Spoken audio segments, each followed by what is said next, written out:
Hi, everyone. It's Candace Craw-Goldman again from quantumhealers.com. And today is a pretty special day. I've been looking forward to this day for a little while. Laura Whitworth and I are going to talk. And some of you might be surprised out there that we're talking at all. Hi, Laura.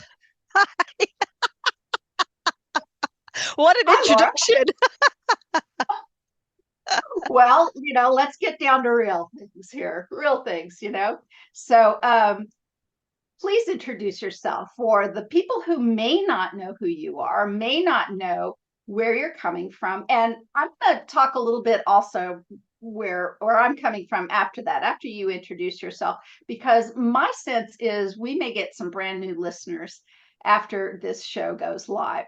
So, Laura Whitworth, who are you? What do you do? And tell us a little bit about yourself and what you do in the realm of quantum healing. Absolutely. And thank you very, very much for having me on today. So, my name is Laura Whitworth. I am a clinical hypnotherapist and psychotherapist. I'm a quantum healer. I have been practicing hypnotherapy for a number of years now. And when I first started in the quantum side of things, I would see clients face to face in my home. They would come and see me, and we would have some amazing sessions, really high vibrational sessions. But what I noticed is every so often, I would get a client that would turn up that wouldn't be like the other clients. They would potentially get angry just before you would start to hypnotize them, or they would need to go to the toilet repeatedly, even though you know they'd just been to the bathroom, to the restroom. They would start to say things under hypnotherapy that didn't seem right. So, didn't seem right. What I mean by that is they would seem very low frequency. So, when you're speaking to the higher self, you think to yourself, well, the higher self is, really high frequency and unconditionally loves the client. But these things that were being said weren't in the highest vibration that you would expect. And I even had one person come to my house one day that literally snapped at me and spat at me when I started to get really into asking some of these questions. And it was around that point that I started to think something's going on here, and I don't know what this is. So I began to question it. I asked many questions in the field that I was in at the time with the people that were teaching me or So helping me. just to be clear, this was in the regular clinical hypnotherapy field. Yeah. So no, not in clinical hypnotherapy. This was in quantum, so the quantum healing space. And I was just told, oh no, it's I don't know what's going on there, but don't worry about it. But then I started to get more and more clients that would come to see me like this. And so I started to do some research on it. I read everything that I could about life between lives, um, near-death experiences that led me to spirit possession, which led me to entities and spirit releasement. And I started to read everything regarding that. So I thought to myself, okay, so I need to start mapping what's going on with these people. So when those particular clients, that's not every client, but when those particular clients would turn up and they would start to speak to me in these strange voices and they'd start to do different things, and they would always complain of having pain or discomfort in a certain part of their body. And when you looked at the paperwork and you looked at their traumas, so the traumas that they'd actually faced in their life at a certain point, those traumas can be connected to an energy center, to a chakra in the body. And then those areas that they were telling me under hypnotherapy were starting to hurt also corresponded to that same place. And then when I was speaking to these voices that weren't the client, those voices would tell me that when I would say to them, what are you doing there? Who are you? What are you doing there? And they will tell you exactly who they are and what they're doing there. They would say, I'm feeding off of them. She's mine. I'm feeding off of her. So I started to map all of this information out, and I came to the conclusion that the clients that have these lower frequency energies are actual low frequency energies that exist. So just as we exist in the form that we exist, they also exist, but they vibrate at a vibration of light which is just outside of the visible spectrum that the human eye can see. So I believe they vibrate towards the infrared spectrum, which the human eye can't see. The lowest color that we can see, the human eye, is red. So because they vibrate just outside, we can't see them with the naked eye. However, because these beings are a lower vibration of frequency, they need to attach to and consume light in order to be able to exist. So what I found was these beings, when a human has a trauma, a really bad trauma, and this is normally in childhood, it will normally start in childhood, so significant trauma in childhood, these beings will be attracted to the emotional pain and discomfort that that individual feels. And because that person is a vibratory match in that moment, the light in their chakras is being distorted by the low frequency emotion that they're feeling. This entity will attach, it will latch on, and it will start to siphon the light away from that particular chakra. That will also correspond with when you see clients with cancer cases and cancers in particular places in the body, you will find that an entity is attached to that area and taking the light away. So somehow I ended up getting into this, and it's not that I ever set out to do it. I just followed my nose and I kept going until I built up a body of information, and I used it myself. And then eventually I started to teach other people how to use it as well, because I felt that other people should know what it was that I was experiencing as well. And I know you and I have discussed this before. Not everybody will see people that have entities. All of us have signed up for different experiences and different types of clients. But apparently I signed up for the ones that have the entities. And since I made that decision, every single person that I see will find me for that reason. So that's it in a nutshell, really. All right. So I'm going to back us up a little bit here. And I'm going to speak very cleanly and plainly for those who may be listening. So your introduction to quantum healing was through Dolores Cannon's method. Is that true? For quantum healing, yes. Yes, it Yeah. was. Yeah. So yeah. Do you mind telling me when that was? When did you take her course? So quantum healing, I think, was 2018. So for Yeah. quantum healing, it was 2018. Okay. So for those again who may not even know or may not know either of us is what I'm meaning to say. I learned of Dolores in 2008, went to Arkansas and took her class then, was regressed by her, and within just a few months ended up assisting and supporting her by running her original support forum. And for 2008 until just right at the first part of 2011, Dolores Cannon didn't even call her method QHHT. It was called Dolores Cannon's Method of Past Life Regression. And over the years, I assisted Dolores more and more, assisted her in her live classes primarily in that way, helping her develop different things. But my day-to-day job was supporting practitioners on the forum and helping them in their listing their practice. And that's what we did over the years. So for those of you who weren't aware of that's what's going on. And we still at quantumhealers.com, we still run the very same group, the very same archives, the very same history as the one that was begun. Actually, it was in December of 2008.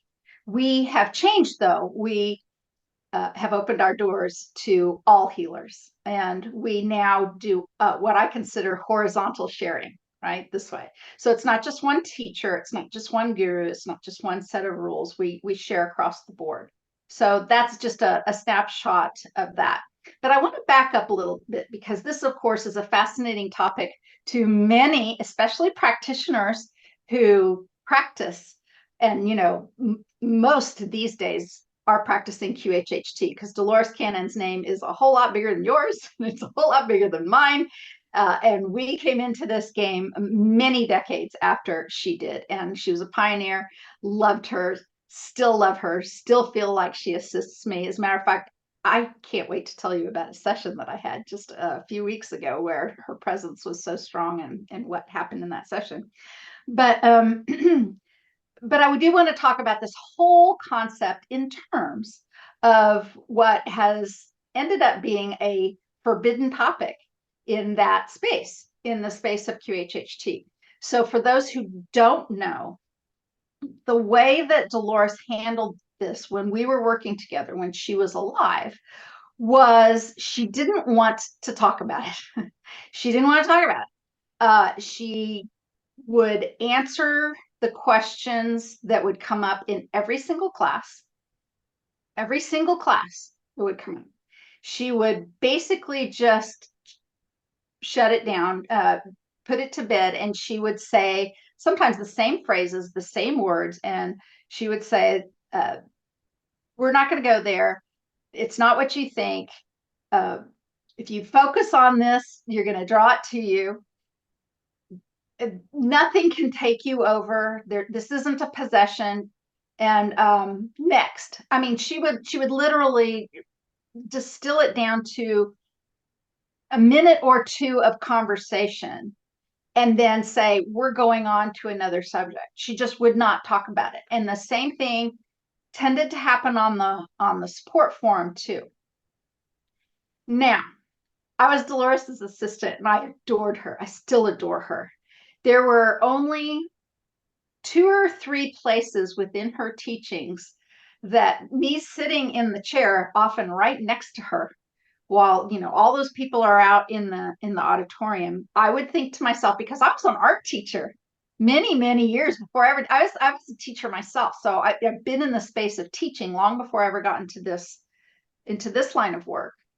I would think, dang, Dolores, this comes up every single class. Every single class, the question is asked sideways and different, and people want to talk about this. If it is what people want to talk about, if I were teaching something, I wouldn't shut down something that so many people want to talk about. But it wasn't my class. It wasn't my scene. It wasn't my place. And this one's big, and you've already kind of alluded to it. I didn't experience any of that, and I still don't. And we can talk a little bit about that, but I still don't experience this. Now, I do have a caveat. I've had some schizophrenic people. Yep. And I do believe that was all going on there, for sure. They've been so few, less than what was on one hand. And this was in the early years too, when I wasn't as confident of a practitioner as I am now. If somebody presented to me in this way right now, I would say, and this is my standard phrase, I'm not the practitioner for you. And I'm just not in for a variety of reasons, but I don't take those sessions.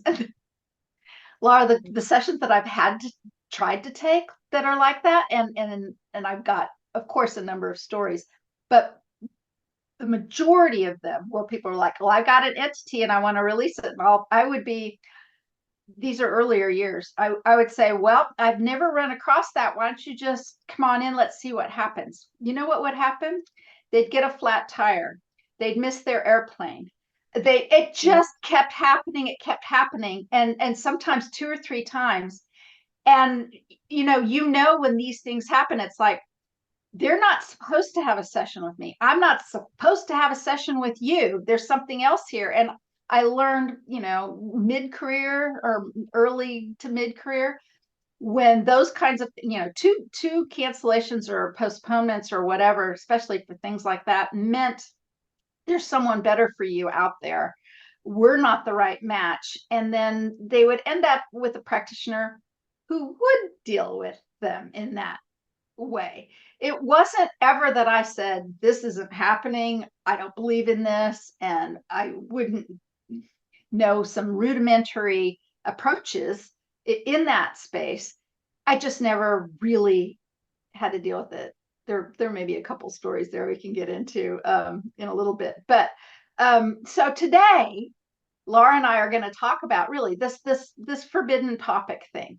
And what we have found and what we've discussed privately is there seems to be this kind of divide, right, between practitioners who, the ones that do entity release and the ones that don't, and the ones that believe in the entities and the ones that say, if you just focus on the light, you'll realize they're just not there and you don't understand. And this faction says, you don't understand. And I've always been kind of right here going, wait a second.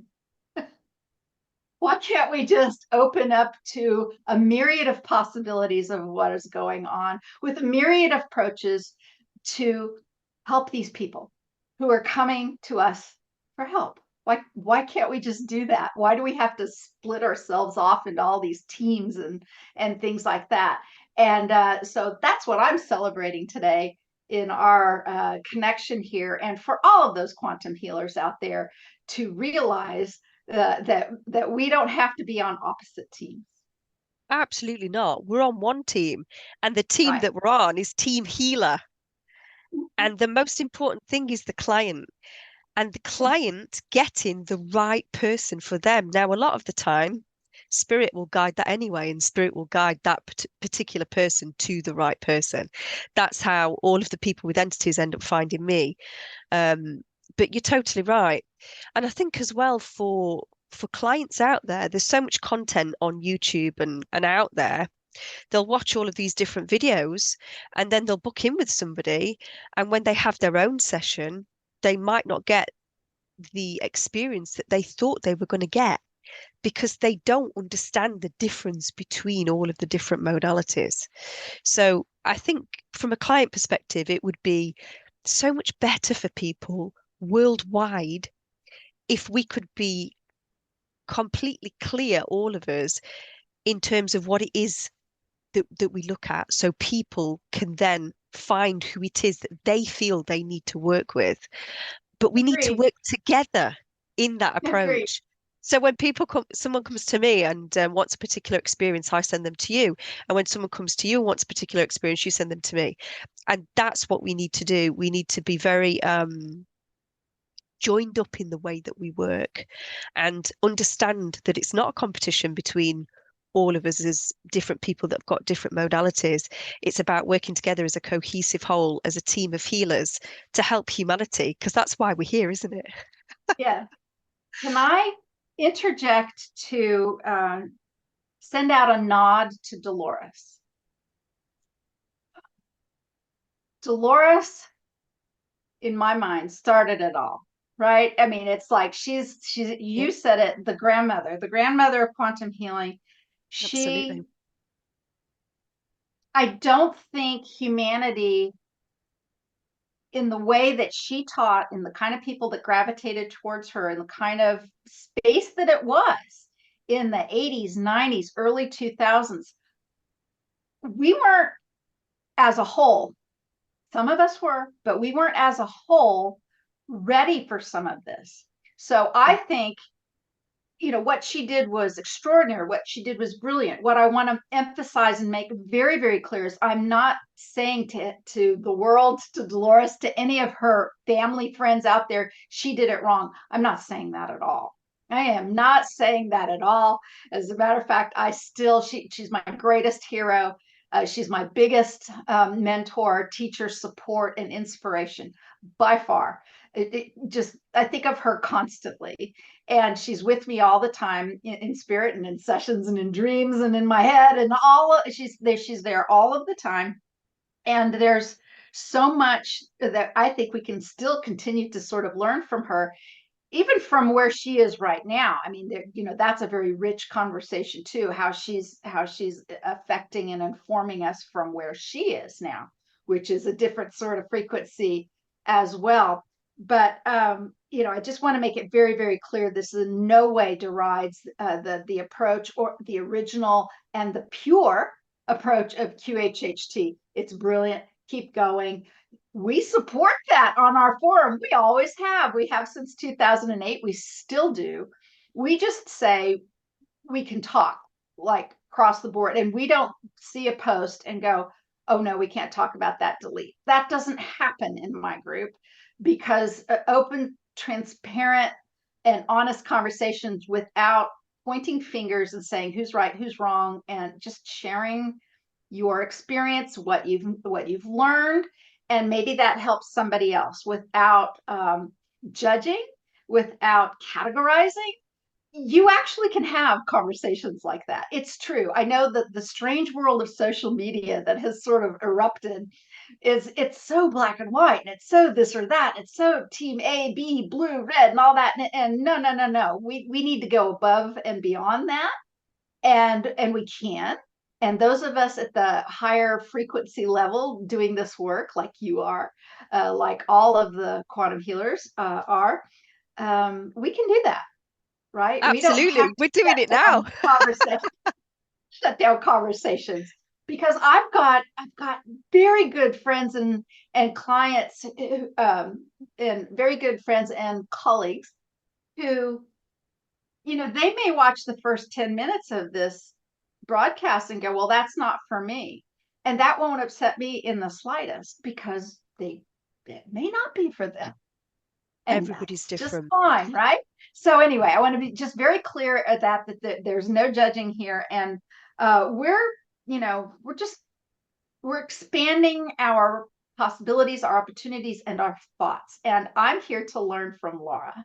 And I know that we all want to learn together and continue to help humanity. And humanity is at a very risky place, if you ask me. And I think some of the energies that you focus on neutralizing or releasing or helping them to grow, to raise their, I mean, you don't have to look far in the world of 3D to see how low frequency things are going on, right?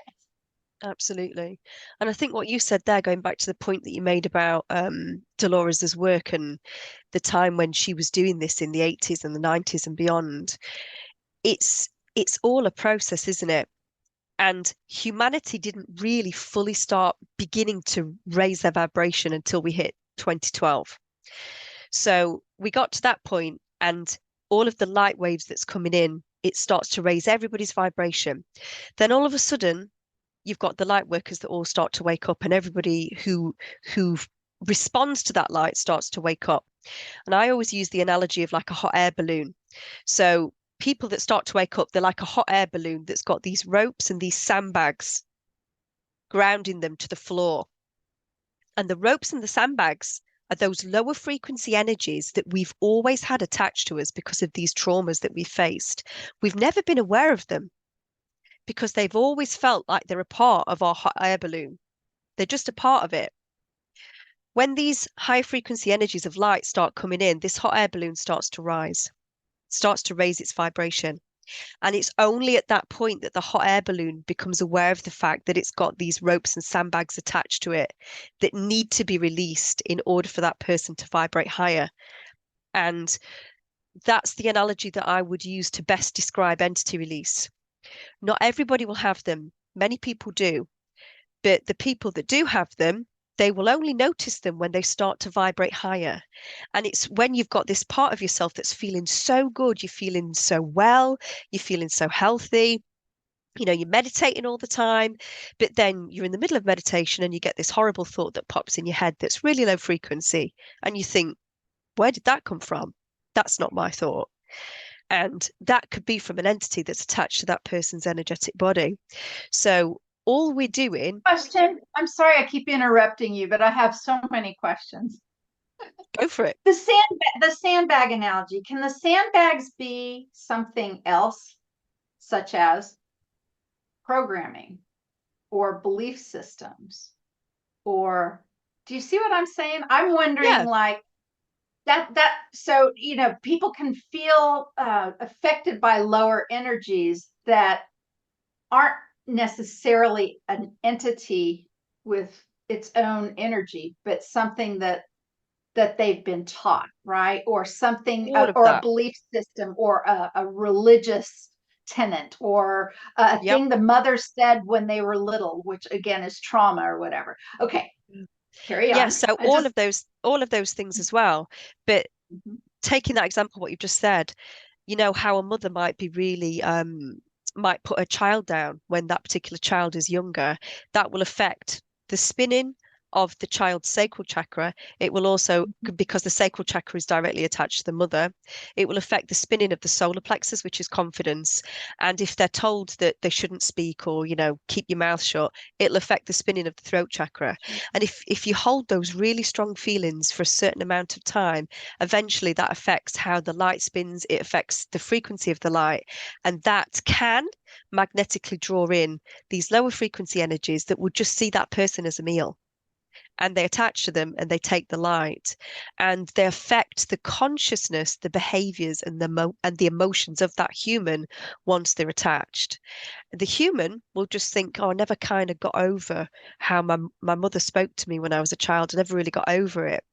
But what they don't realize is it's because at that time, these lower frequency energies got in and they kind of freeze framed them in that state, in that emotional state. Because once these entities are attached, the emotions, they can't change. They freeze frame them in that low frequency distortion. So, say, for example, the sacral chakra is supposed to be joy. That's the emotion that we're supposed to experience around the orange chakra. The distortion of that is sadness. So if that person begins to feel sad when they're supposed to be feeling joyous, once an entity attaches, it will keep that person sad.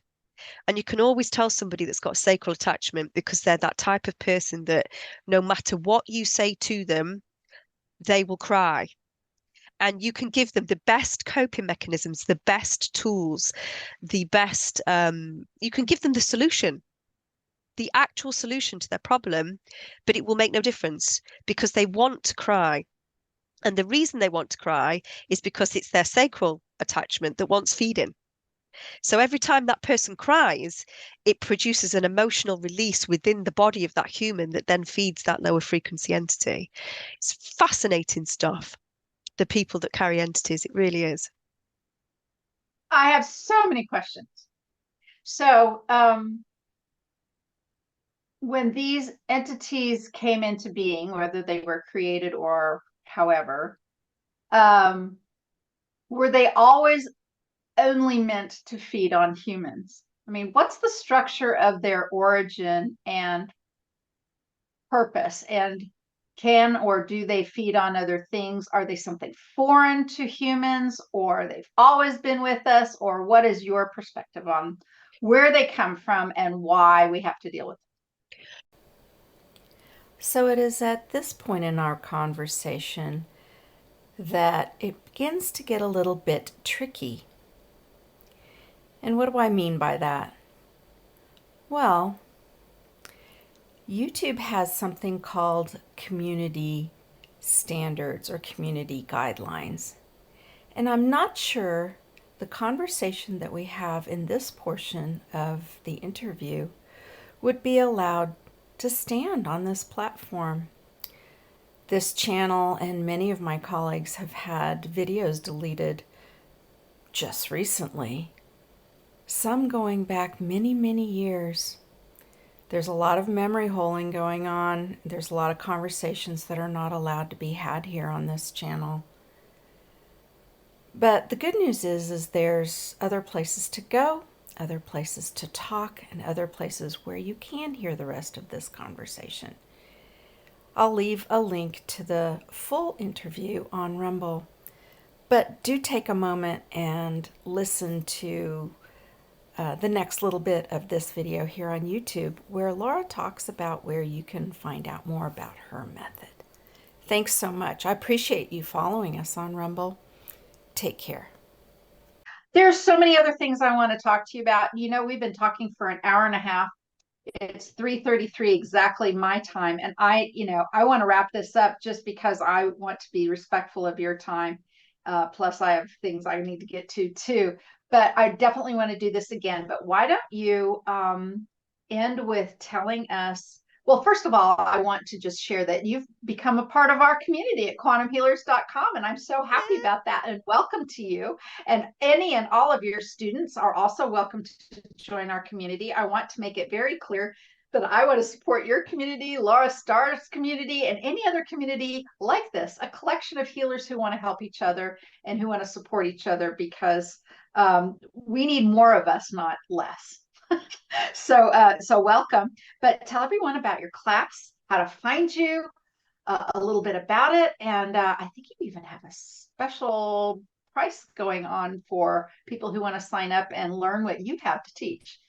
Absolutely. So that is my website address up there, www.schhhofficial.com.